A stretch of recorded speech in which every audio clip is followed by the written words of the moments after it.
ഇതിനെല്ലാം ഒരു അവസാനമുണ്ടല്ലോ. ഈ ആഘോഷങ്ങൾക്കും ഈ തിമിർപ്പിനും ഈ അടിച്ചുപൊളിക്കും എല്ലാത്തിനും ഒരു പര്യവസാനമുണ്ടല്ലോ. എന്തേ ചിന്തിക്കാത്തതു?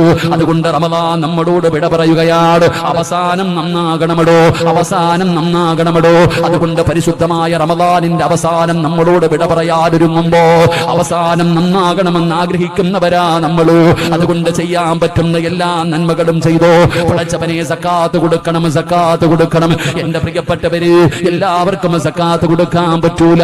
ഇസ്ലാം കാര്യങ്ങളിൽ 5 കാര്യങ്ങളിൽ പെട്ട ഒന്നാണ് സക്കാത്ത് കൊടുക്കല്. പക്ഷേ എല്ലാവർക്കും സക്കാത്ത് കൊടുക്കാൻ പറ്റൂല. നബി തങ്ങൾ പറഞ്ഞത് എന്തെന്നറിയുമോ? ഒരാള് സക്കാത്ത് കൊടുത്താ പടച്ചവരെ അവൻ മുഅ്മിനാണെന്നുള്ളതിന്റെ അടയാളം നബി മുഹമ്മദ് മുസ്തഫ നബി തങ്ങൾ പറഞ്ഞു. വസക്കാത്ത് ബുർഹാൻ.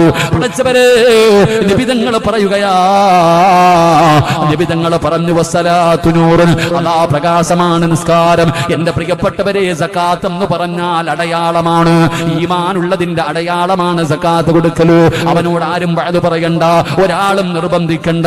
അവൻ പോയി കണക്കെടുക്കുകയാണ്. കണക്കെടുത്തിട്ട് അതിന്റെ 2.5% പാവപ്പെട്ടതെന്താണ് അത് കൊടുക്കുകയാണ്. ഫർളാ ഫർളാ ഫർളാ എന്നാ സക്കാത്ത് കൊടുക്കുന്ന കാര്യം പറയുമ്പോ അതിനകത്ത് തടസ്സം പറയുന്നവരുണ്ടല്ലോ, ന്യായം പറയുന്നവരുണ്ടല്ലോ, എങ്ങനെയെങ്കിലും കൊടുക്കാതിരിക്കാൻ നോക്കുന്നവനുണ്ടല്ലോ.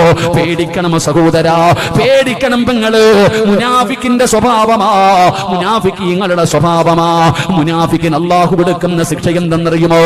നരകത്തിലെ ഏറ്റവും കഠിനമായ ശിക്ഷ.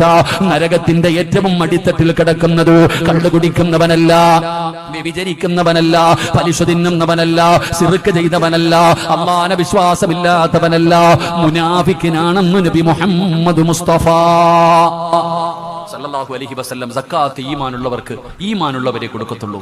ഈമാനുള്ളവന്റെ അടയാളമാണ് സക്കാത്ത് കൊടുക്കൽ. അല്ലാഹു ഈമാൻ തരുമാറാകട്ടെ, അല്ലാഹു ഈമാൻ തരുമാറാകട്ടെ. മുനാഫിക്കിന്റെ സ്വഭാവം ന്യായം പറയും. കടവുണ്ട്, അതുണ്ട്, ഇതുണ്ട്, ബുദ്ധിമുട്ട, പ്രയാസവ.